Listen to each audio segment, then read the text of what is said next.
Hello and welcome to the Mixtape podcast, where every week I take a deep dive into my guests' musical influences and inspirations by asking them to make up an imaginary mixtape. They'll have 6 track choices and they'll have to pick from categories including their favourite cover version, a song they wish they could play to their 18-year-old selves, a song for a romantic interest, and a song they sing in the car or the shower. If you're enjoying these episodes, then please feel free to go to the top of the page, rate the podcast 5 stars, or give us a follow on social media at the Mixtape Podcast and Radio Show. And you can discover over 100 archive episodes just by visiting themixtapepodcast.com. Thank you so much for listening, and I hope you enjoy this week's episode. Hello and welcome to today's mixtape, where this week on the show, my guest is Eric from Testament. How are you, mate? I'm doing good. How are you? Very well, thank you. Thanks for making the time and coming on the show. Really appreciate it. So you're coming back to Australia later this month in June. Brisbane, Sydney, Melbourne, Adelaide and Perth. It's the phoenix.au for tickets for those ones. If you're looking for Sydney and Melbourne, you're unlucky because those shows are already sold out and the other shows are going fast. So if you want to get on board, you better jump on quickly. It's been a while since you were down under, Eric. How does it feel to be coming back, and what can fans expect from the live shows this time around? First of all, yeah, it's definitely been a while. I think it's 15 years since we were there on our own headlining, and then the Soundwave thing, that's been 12 years. We were supposed to come back in 2020, and then everything went crazy for a bit, and everybody's playing catch up right now. But yeah, I feel like it's the first time that we're coming there. It's been so long, I've forgotten, other than the fact that everybody's just really chill and really nice there, and we're excited for that. Recently, I saw you playing a beautiful Gibson acoustic on your Instagram page. I think it was like promo for an evening with Testament or something like that, some sort of acoustic shows you were doing. Will Australian audiences be treated to any of those acoustic tracks, or is it going to be a full-on balls-out metal show? We're definitely going to play some of the songs acoustic-wise, since we're coming over there with I don't think we're bringing our acoustics with us, but we are going to be playing some of those deep cuts like the Legacy and Trail of Tears, maybe Return to Serenity. Usually we just put one slow song in the set. We've had a lot of fun playing all of them. So obviously we're not going to play all our ballads, but we're going to have a lot of fun with the deep cuts and some of the favorites and some other ones, some special songs that people probably wouldn't expect us to play. And when you're on tour, Eric, somewhere in Australia, how does your day look in comparison to like when you're on tour, say in North America, for example? Do you like to get out and see sights and do more touristy sort of stuff while you're down here? Oh, for sure. It depends on where you're at. You know what? So a lot of times in the States, depending on where you're at, you're in a bus. So if you're parked at the venue and the city's far away and you're in some industrial part, you really don't do anything. And it depends on what time you wake up, because you got a shower, then you got sound check, then you got a meet and greet, then you got the meet and greet, and then you got to eat dinner because you're going on in 3 hours. Yeah. It goes by pretty quick. So it also depends on where you are, if you're headlining or if you're supporting. So in this case, we are headlining, and I think that, we'll have to see how it goes. I think we'll have time to trip around a little bit. Yeah, awesome. Anywhere in particular, any of the iconic sort of Australian spots you're looking to get to, Sydney Opera House or Bondi Beach or anywhere like that, anywhere in mind in particular? I want to go see Bon Scott's grave and here in Perth. Yeah. There's a statue as well in Fremantle that gets a lot of visitors as well. Yeah, it's Bon Scott's quite obviously a revered character in Australia, and particularly here in WA as well, obviously, and where he's from. Okay, so it's been a few years since your last studio album, Eric. Have you got anything new in the pipeline in terms of new material or new album? And if so, can you tell anything about it?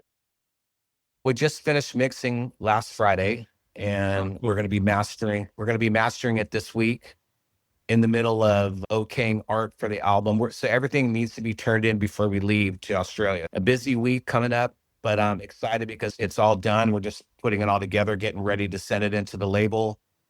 And then, yeah, it's going to be coming out in the fall. Ah, excellent. Fantastic. Yeah. And it came out really good. Jens Bogren mixed it. And yeah, really, really happy with it. Fantastic. Fantastic. And Yeah. I don't want to make you feel old, Eric, but you've been going a while now in the biz. So how do you stay motivated and engaged in the sort of songwriting and recording process after so many years? It's a good question. Obviously, we've slowed down as far as the timing on how we put records out. A lot more going on in our lives. We tour a lot more places. New blood in the band, I think. So this time around, Chris Dovis is with us. But yeah, it feels good right now. Everybody's happy. We get on really well. That's a good thing, especially in the writing area. So I foresee some really good couple New Testament records coming out this one, and we're already working on the new one, which is unheard of for us. Like usually we start writing a couple years later after we put out a record, but we've kept the writing going. Just a lot of fun jamming. Yeah. So Yeah. That leads quite nicely into the next question, which is over the years, has your sort of creative and songwriting process changed within the band, like how you work together since the beginning? yeah, so like I was saying, just with this new lineup, it's not a new lineup, but we have a new drummer. For it all starts with me with riffs and a drummer, I think. And it was just a lot of fun. And we're already working on new stuff for a record after the one that you haven't even heard yet. Yeah. So it's cool. And then we know if there's downtime, we're like, let's jam. So I think when we're done in 26, maybe early 27 with this record, it is okay. Now what do you got? Now we're going to write again. And 'cause we're getting older. I don't think we have enough time to wait 5 years and we'll be in our 70s or something. I'm trying to take advantage of knowing that I'm into it now and that we got a good thing going. Just don't waste it. And are there any sort of young up and coming metal bands that sort of are exciting you at the moment, Eric? Some of them, I don't know the names of them. I've been listening to this new band. They're from Germany. I think they're deathcore. They're called Zwielick, I think. Really cool. Sorry about the name of that band. It's top of my head. I don't know. I just bought their record. I'm just drawing a blank right now. They wear the masks. They have that song Granite. Sleep Token. Sleep Token. Yeah. No, they're pretty big down here as well. Yeah, I think I like what they're doing. It's cool. Yeah, no. It's mellow, but then it's kind of heavy. There's some other bands. I can't think of the names, but yeah. I like some of that. I like the deathcore stuff now. Yeah. It reminds me, it's like black metal with threats. I don't want to say we're doing that on the new record, but there's some stuff that's just, we got some crazy stuff like that. You're listening to the Mixtape. The Mixtape is brought to you in association with Giglist. Giglist is your one-stop shop for all your live events. If you're looking to get out and experience some live music, you can filter by artist, venue, suburb, or date. If you are an artist, it will take you less than a minute to list your gig for free on the website. The Mixtape brought to you in association with Giglist. Gigs in a list.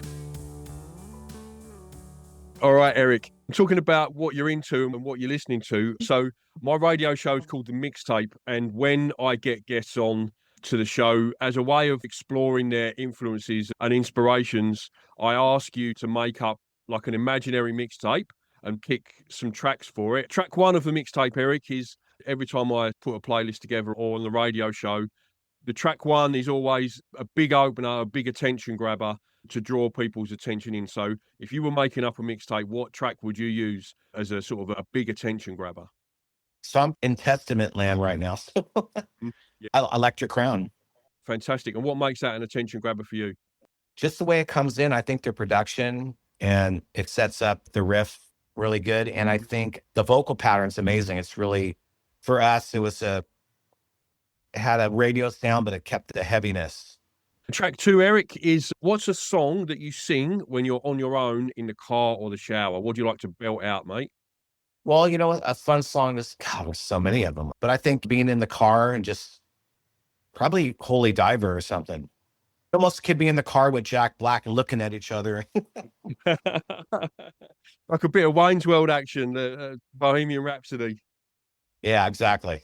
That's a great one too. But yeah, Yeah. we'll go with Dio. And track 3, Eric, is what is your favorite cover version? Favorite cover version, and that's a hard one. I think the best covers are when a band covers it, but then it doesn't sound like the same song. Yeah. I really like what we did with Animal Magnetism by the Scorpions. Okay. Yeah. It's just brutally heavy. And I remember we had a young sound man from Germany, and he was always mad that song wasn't in the set list, and it's your heaviest song. We're like, it's not a song. Because he's from Germany, but he never even listened to the Scorpions. That's always a good sign of a good cover for me. When you don't realize it's a cover version, they're the best ones, I think. Like the sign of a good. I did Dragon Attack song. too. We changed it up. Like I was thinking Ministry, the beginning, like that vibe, but the original version is more really laid back rock and but Animal Magnetism, I think that's a good one. And track 4, Eric, is what is a song that you wish you could play to your 18-year-old self? To give myself advice or something. Yeah, sometimes it's that. Sometimes it's lyrical life advice. Sometimes it's just a different genre to what you were listening to at the time. I think it'd be pretty full on. And can I tell my 18-year-old self when it came from? Yeah, no, absolutely. Yeah, for sure. Oh, okay. That's easy then. I would go, hey, Eric, when you're 61, you're going to write this song. Okay. And that song would be a new song off the record. Can you give us a title, or is it still under wraps? Sure, I can give you a title. This one would be called Meant to Be. Okay, fantastic. We'll look forward to hearing that one for sure, mate, for sure. And track 5, Eric, is if you were making up your mixtape for a sort of a romantic interest, if you're trying to woo someone, what would be a track you would use for that? Wow. I didn't see that question. Wow. How about What Love Could Be by Kingdom Come? That'd be a good one. Have you ever used a mixtape to woo someone like that? Have you ever given someone a mixtape? I've gotten mixtapes. I don't think I've made one. And finally, Eric, last track for your mixtape is what is a song that you feel is underappreciated, doesn't get the recognition that it deserves? Oh, man. I don't know. That's a hard one. I have some favorite songs so record-wise, I don't know about songs, but records that just people don't even know what I'm talking about. There's a record by a band called Viva, and they're from Germany, and it was the Schenker brothers' sisters band, Barbara Schenker. And it's a record called What the Hell Is Going On? Yeah. And no one knows. Do you know that record? No, I don't know. So I've heard the Schenkers, Yeah, but see? not that So- album. Yeah. So everybody's, I don't even know what you're talking about. Yeah. That's a good answer for your question, but yeah, it's like that singer is he's got like that Nazareth kind of singing, that real raspy. Yeah, okay. Drums are really good. And then Barbara Schenker's keyboards are really cool. What, Barbara Schenker? Who's that? Yeah. That question was specifically designed to dig up like unheard gems. Do you know what I mean? That's what that question is in there for sure. Eric, just to wrap it up finally, mate, what sort of future plans have the band got after the Australian tour? What are you going to be up to? We touched on it a little bit with the new record, but more shows, I guess, for the new record when it comes out?